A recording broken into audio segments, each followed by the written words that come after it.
வணக்கம். ஃபோஸ்டர்ஸ் ஹெட்கியர்ஸ் வழங்கும் தமிழ்நாடு 360க்கு உங்களை வரவேற்பது நான் சரவணன். தமிழகத்தில் உள்ள அனைத்து மாவட்ட நிகழ்வுகளையும் விரிவாக பார்ப்பதற்கு முன் முதலில் தலைப்புச் செய்திகளை பார்க்கலாம்.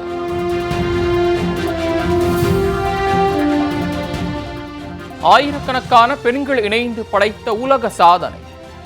தொடர்ந்து 6வது முறையாக கின்னஸில் இடம் பிடிப்பு.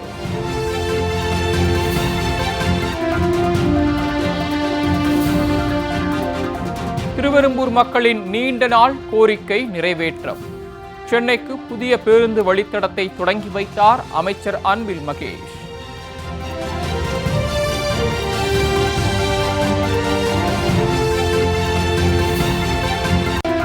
கோவை மாவட்டத்தில் யோகாசனத்தின் மூலம் குழந்தைகள் நிகழ்த்திய சாதனை. 20 நிமிடங்களாக மகாமுத்ரா ஆசனத்தை செய்து அசத்தல்.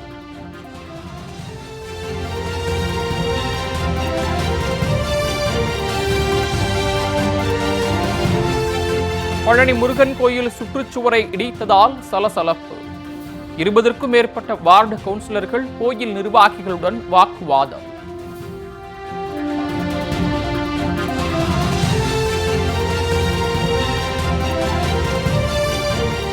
கோவை மாவட்டத்தில் ஹேக்கத்தான் போட்டியில் மாணவிகள் உருவாக்கிய அதிநவீன கண்டுபிடிப்புகள். ஏஐ மூலம் இயங்கும் சக்கர நாற்காலியை உருவாக்கி சாதனை.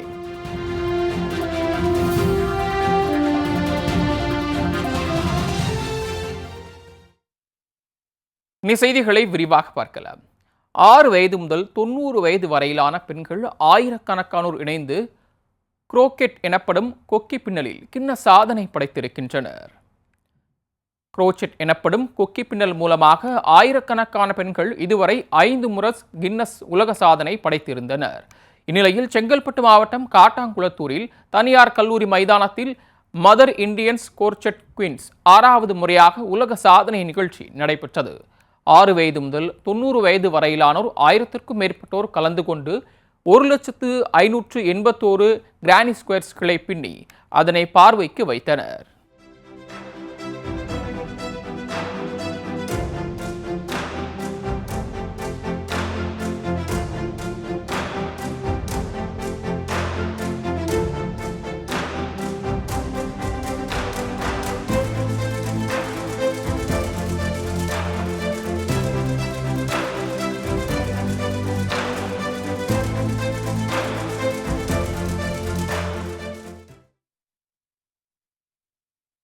ராணுவ வீரர்களுக்கு சல்யூட் என்ற வாசகத்தை உருவாக்கிய நிலையில் இது கின்னஸ் உலக சாதனையாக அங்கீகரிக்கப்பட்டுள்ளது. ராணுவ வீரர்களுக்கு மரியாதை அளிப்பதோடு அவர்கள் பயன்படுத்தும் வகையிலும் இந்த பொருட்கள் அன்பளிப்பாக வழங்கப்பட உள்ளது.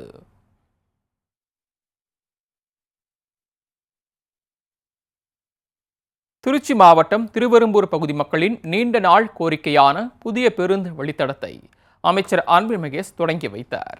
திருச்சி மாவட்டம் திருவெரும்பூர் அருகே உள்ள பெல் நிறுவனத்தில் ஆயிரக்கணக்கானோர் வேலை பார்த்து வருகின்றனர்.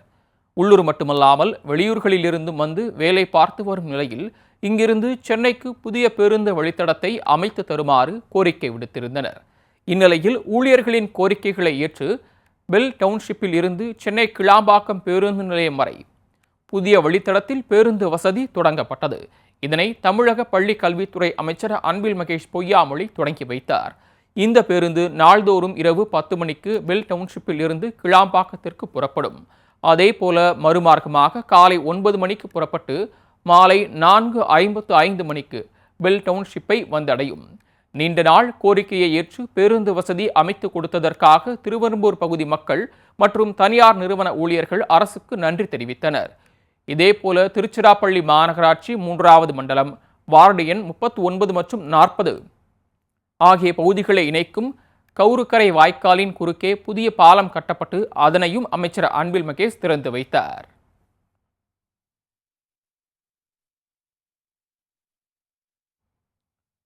கோவையில் குழந்தைகள் மற்றும் பெண்கள் இணைந்து யோகாவின் மகாமுத்ரா 20 நிமிடங்கள் செய்து உலக சாதனை படைத்தனர். ஆரோக்கியமான வாழ்வுக்கு யோகா பயிற்சி அவசியம் என உலகமெங்கும் விழிப்புணர்வுகள் நடத்தப்பட்டு வருகிறது. இந்நிலையில் பெண்கள் உடல் நலத்திற்கு யோகா அவசியம் என்பதை வலியுறுத்தி கோவையில் யோகா நிகழ்ச்சி அரங்கேறியது. மாலதி மேம், நீங்க எனக்கு கலர் பென் பார்க்கலாமா? Ready? Wait. 1, 2, 3.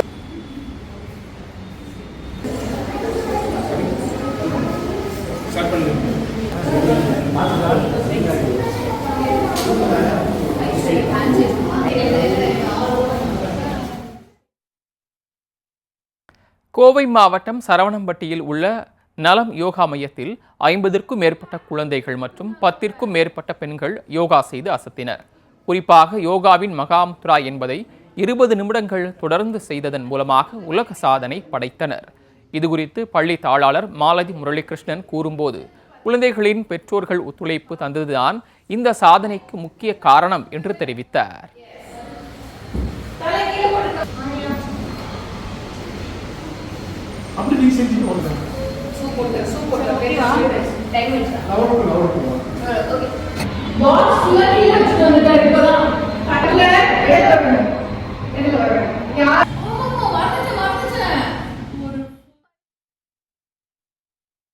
பழனி முருகன் கோயிலின் சுற்றுச்சுவரை இடித்ததால் 20க்கும் மேற்பட்ட வார்டு கவுன்சிலர்கள் இணைந்து கோயில் நிர்வாகத்தினுடன் வாக்குவாதத்தில் ஈடுபட்டனர். திண்டுக்கல் மாவட்டம் பழனி நகராட்சியின் கட்டுப்பாட்டில் 33 வார்டுகள் உள்ளன. இங்கு சுமார் 80,000 குடும்பங்கள் வசித்து வரும் நிலையில் முருகன் கோயில் அருகே குடிநீர் சுத்திகரிப்பு நிலையத்திலிருந்து நாள் ஒன்றுக்கு 12 லட்சம் லிட்டர் தண்ணீர் பயன்பாட்டுக்கு அனுப்பப்படுகிறது. மேற்கு தொடர்ச்சி மலையை ஒட்டிய பகுதிகளில் 1929ஆம் ஆண்டு ஆங்கிலேயர்கள் ஆட்சி காலத்திலேயே கிராவிட்டி மூலம் எந்த ஒரு மோட்டாரும் பயன்படுத்தாமல் பைப் மூலமாக தண்ணீர் செல்வதற்கு ஏற்பாடு செய்யப்பட்டது. கோயிலின் கிரிவல பாதையில் 14 கிலோமீட்டர் வரை போடப்பட்ட இந்த குழாயின் மேல் பகுதியில் உள்ள சுற்றுச்சுவரை கோயில் நிர்வாகம் இடித்து விட்டதாக கூறப்படுகிறது. முறையான அனுமதி பெறாமல் சுற்றுச்சுவரை இடித்ததால் தண்ணீர் சப்ளைக்காக பதிக்கப்பட்ட குழாய்களும் உடையும் அபாயம் இருப்பதால் பொதுமக்கள் ஆக்ரோஷம் அடைந்தனர். இந்நிலையில் பழனி நகராட்சியை சேர்ந்த 20க்கும் மேற்பட்ட வார்டு கவுன்சிலர்கள் ஒன்றிணைந்து நகராட்சி பொறியாளர்களிடம் வாக்குவாதத்தில் ஈடுபட்டனர்.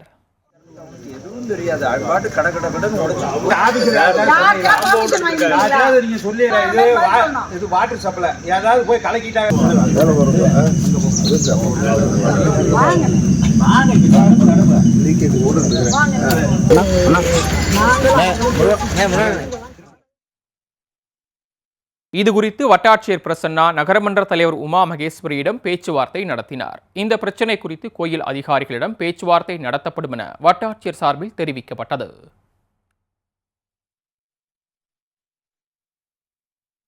மதுரை மாவட்டம் அவனியாபுரத்தில் தமிழக அரசின் சார்பில் புதியதாக கட்டிக் கொடுக்கப்பட்ட குடியிருப்புகளுக்கு குடிநீர் இணைப்பு தர மறுப்பதாக மாநகராட்சி நிர்வாகத்தினர் மீது குற்றச்சாட்டு எழுந்துள்ளது. மதுரை மாவட்டம் அவனியாபுரம் விமான நிலையம் செல்லும் சாலையில் உள்ள பிபி காலனியில் 50 ஆண்டுகளுக்கு மேலாக வசித்து வந்தவர்கள் தங்களுக்கு புதியதாக வீடு கட்டி தருமாறு அரசுக்கு கோரிக்கை விடுத்திருந்தனர். இந்நிலையில் தமிழக அரசின் அனைவருக்கும் வீட்டு வசதி திட்டத்தின் கீழ் G+3 வசதியுடன் 64 அடுக்குமாடி குடியிருப்புகள் கட்டப்பட்டன. சுமார் 7,32 லட்சம் ரூபாய் மதிப்பீட்டில் மத்திய மற்றும் மாநில அரசு ஆதாரங்களுடன் கட்டி முடிக்கப்பட்ட கடந்த ஆண்டு பிப்ரவரி மாதத்திலேயே திறந்து வைக்கப்பட்டது. குடியிருப்பு பகுதிகளுக்குள் கான்கிரீட் சாலைகள், குடிநீர் வசதி, மழைநீர் சேமிப்பு தொட்டி, கழிவுநீர் அகற்றும் வசதி உள்ளிட்டவை அமைக்கப்படும் என தெரிவிக்கப்பட்டது. ஆனால் கட்டிடம் திறந்து ஓராண்டு கடந்தும் குடிநீர் வசதி ஏற்படுத்தி தரவில்லை என கூறப்படுகிறது. இதுகுறித்து குடியிருப்பு வாசிகள் கேட்டதற்கு ஆண்டுக்கு 6,500 ரூபாய் வரியை செலுத்தினால் மட்டுமே குடிநீர் இணைப்பு தர முடியும் என மாநகராட்சி நிர்வாகம் தெரிவித்துள்ளதாக தெரிகிறது. மிகவும் பின்தங்கிய வகுப்பை சேர்ந்த தங்களால் பெரும் தொகையை தர இயலாது என வேதனையடைந்த குடியிருப்பு வாசிகள் தமிழக அரசுக்கு கோரிக்கை விடுத்துள்ளனர்.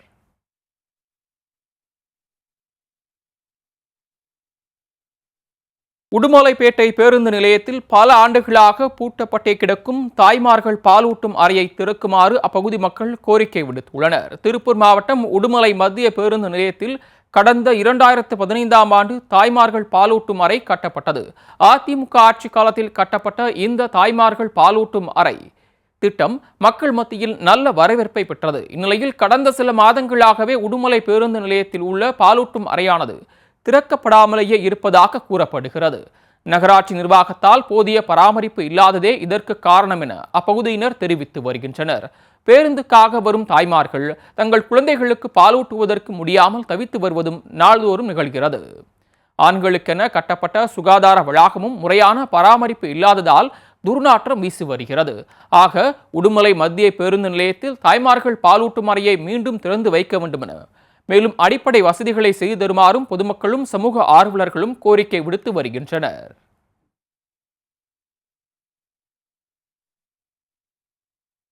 நாகையை சேர்ந்த இளைஞர் ஒருவர் இந்தோனேசியாவை சேர்ந்த பெண்ணை காதலித்து கரம் பிடித்துள்ளார். ஊர் கடந்து தேசம் கடந்து காதல் உறவில் இணைந்து ஒட்டுமொத்த மக்களையும் வியப்பில் ஆழ்த்தியுள்ளார் நாகையை சேர்ந்த இளைஞர் ஜெசிந்த் குமார். நாகை மாவட்டம் கீச்சாங்குப்பத்தை சேர்ந்த கண்ணதாசன் மகாலட்சுமி தம்பதியரின் மகனான இவர் சிங்கப்பூரில் கப்பல் கட்டுமான நிறுவனத்தில் வேலை பார்த்து வருகிறார். கடந்த 8 ஆண்டுகளாக வேலை பார்த்து வந்த நிலையில் அதே நிறுவனத்தில் பணியாற்றிய இந்தோனேஷியாவை சேர்ந்த கிரேஸ் வீல்டி ராபா என்பவரை காதலித்து வந்துள்ளார். ஜெசின், கிரேஸ் ஆகியோரின் காதல் இருவிட்டாருக்கும் தெரிய வரவே அவர்களுக்கு திருமணம் செய்து வைப்பதற்கான முடிவை எடுத்தனர். அதன் பேரில் தமிழ் கலாச்சாரத்தின்படி காதல் ஜோடிக்கு திருமணம் நடந்து முடிந்தது. பட்டு வெட்டி சட்டையில் மாப்பிள்ளை வர இந்தோனேசியாவை சேர்ந்த கிரேஸ் பட்டு சேலை உடுத்தி ஆபரணங்கள் பூட்டி மணமேடைக்கு வந்தார்.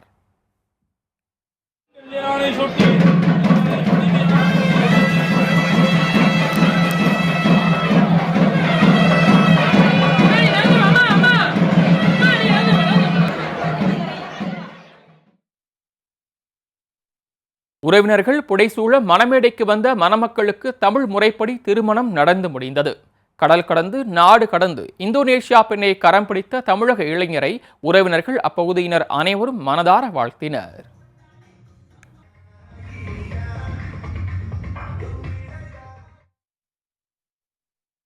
ஏற்காடு பூங்காவில் குடிநீர் மற்றும் கழிவறை வசதி இல்லாததால் சுற்றுலா பயணிகள் மிகுந்த அவதியடைந்து வருகின்றனர்.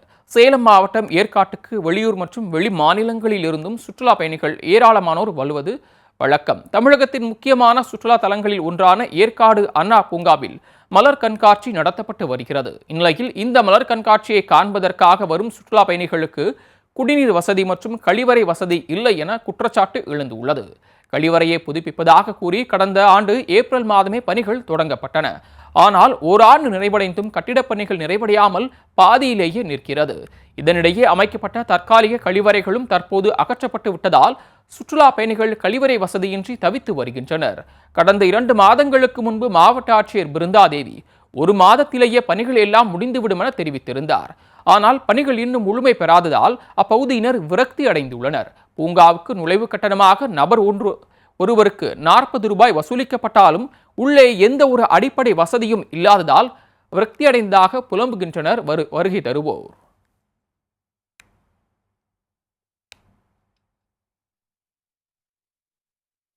போஸ்டர்ஸ் ஹெட்கியர்ஸ் வழங்கும் தமிழ்நாடு 360யில் அடுத்து வருவது ஊர் நிகழ்வுகளை விரைவாக வழங்க வரும் உள்ளூர் எக்ஸ்பிரஸ்.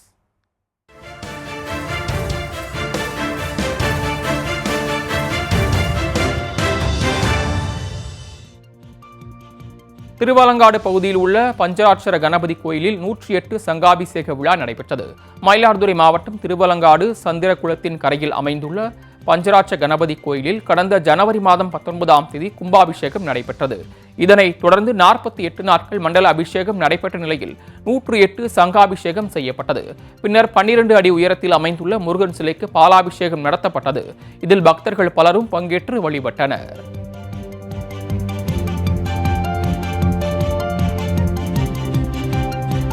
தாராபுரம் அருகே ஒரே நாளில் 5 கோயில்களில் மகா கும்பாபிஷேகம் நடந்து முடிந்தது. திருப்பூர் மாவட்டம் தாராபுரம் தாலுகா பொன்னிவாடியை அடுத்த எலுகாமலசு கிராமத்தில் அமைந்துள்ள செல்வ கணபதி, மகாமாரியம்மன், துர்கையம்மன், கருப்பண்ணசாமி, கன்னிமார் சுவாமிகள் ஆகிய 5 தெய்வங்களுக்கும் அஷ்டபந்தன மகா கும்பாபிஷேக விழா நடைபெற்றது. 150 ஆண்டு பழமையான இந்த கோயிலில் கணபதி ஹோமத்துடன் விழா தொடங்கியது. காசி, காவிரி, திருச்செந்தூர், அமராவதி, திருமூர்த்திமலை உள்ளிட்ட பல்வேறு புண்ணிய ஸ்தலங்களில் இருந்தும் புனித நீர் எடுத்து வரப்பட்டு கோபுர கலசங்களில் அபிஷேகம் செய்யப்பட்டது. இதில் ஆயிரக்கணக்கான பக்தர்கள் கலந்து கொண்டு தரிசனம் செய்தனர்.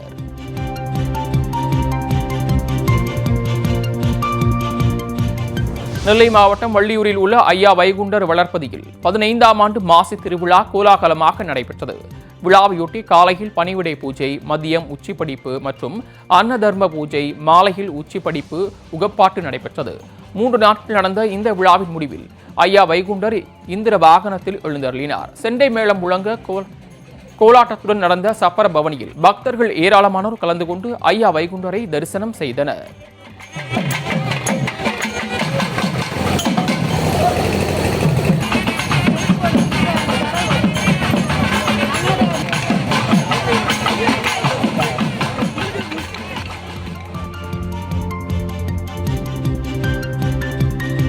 கும்பகோணம் காளஹஸ்தீஸ்வரர் கோயிலில் திருக்கல்யாண வைபவம் நடைபெற்றது. தஞ்சாவூர் மாவட்டம் கும்பகோணம் மடத்து தெருவில் உள்ள ஞானாம்பிகா சமேத காளஹஸ்தீஸ்வரர் கோயிலில் மாசி மகா பெருவிழா நடைபெற்றது. கடந்த 3ஆம் தேதி கொடியேற்றத்துடன் தொடங்கிய நிலையில் ஒவ்வொரு நாளும் சுவாமி பல வாகனங்களில் எழுந்தருளி பக்தர்களுக்கு காட்சியளித்தார். நாதஸ்வரம், மேளதாளங்கள் முழங்க நடந்த திருக்கல்யாண நிகழ்ச்சியில் பெண்கள் ஏராளமானோர் கலந்து கொண்டனர்.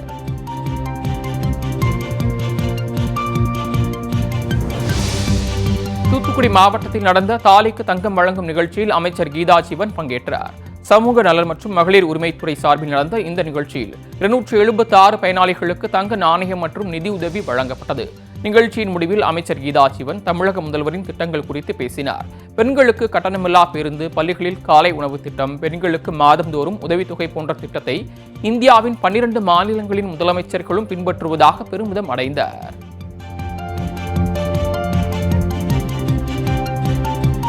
திருவண்ணாமலை மாவட்டம் செங்கம், போளூர், குப்பநத்தம் மும்முனை சந்திப்பில் உள்ள ஆக்கிரமிப்புகளை அகற்றுமாறு கோரிக்கை எழுந்துள்ளது. கடந்த 6 மாதங்களுக்கு முன்பு சாலை விரிவாக்கம் செய்வதற்காக தமிழக அரசு முடிவெடுத்தது.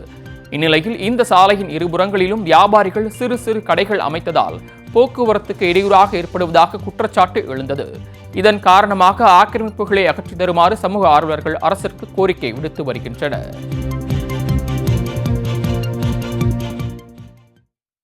போஸ்டர் செர்கியர்ஸ் வழங்கும் தமிழ்நாடு 360யில் மாவட்டங்களில் நடந்த விளையாட்டுச் செய்திகளை வழங்க வருகிறது விளையாட்டுக் களம்.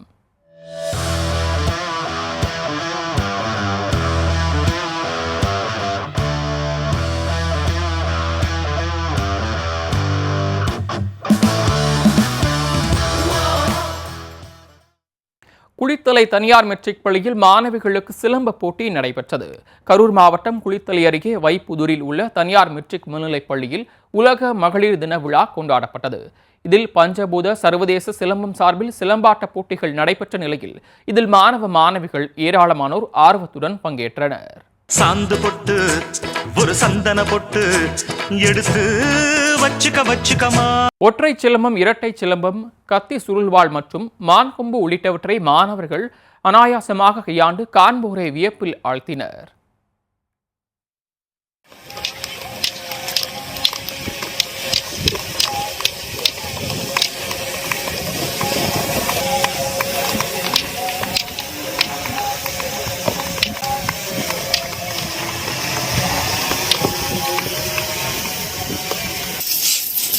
கம்பம் மட்டுமல்ல, கட்டி மட்டுமல்ல, அதையும் தாண்டி பொருளாதார உரிமையும்.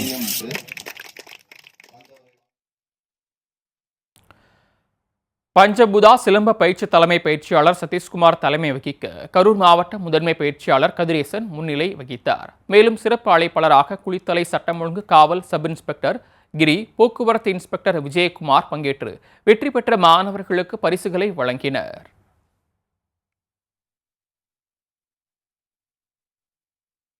பல்வேறு மாவட்டங்களில் கோயில் திருவிழாவை முன்னிட்டு மாட்டு வண்டி பந்தயங்கள் நடத்தப்பட்டன. சிவகங்கை மாவட்டம் காரைக்குடி அருகே உள்ள கோட்டை நாச்சியம்மன் கோயிலில் கும்பாபிஷேக விழா நடைபெற்றது. இதனையொட்டி மாட்டு வண்டி பந்தயம் நடத்தப்பட்டது. கோட்டையூர் அறந்தாங்கி சாலையில் நடந்த இந்த போட்டியில் சிறிய மாடு பிரிவில் 18 ஜோடி மாடுகளும், பெரிய மாடுகள் பிரிவில் 9 ஜோடி மாடுகளும் என மொத்தம் 27 ஜோடி மாடுகள் பங்கேற்றன.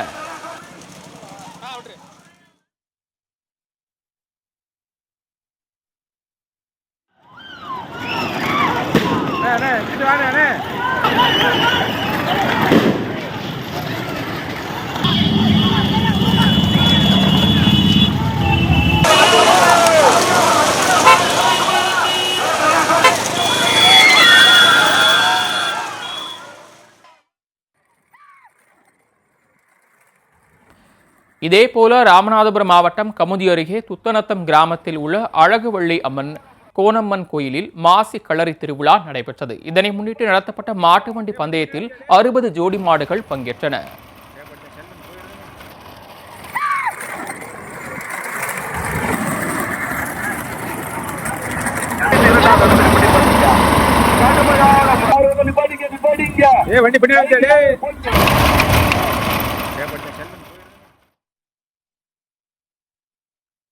மேலும் தஞ்சாவூர் மாவட்டம் பேராவூரணியில் தனியார் அமைப்பு சார்பில் நடத்தப்பட்ட மாட்டு வண்டி பந்தயத்தில் 50க்கும் மேற்பட்ட மாட்டு வண்டிகள் பங்கேற்றன.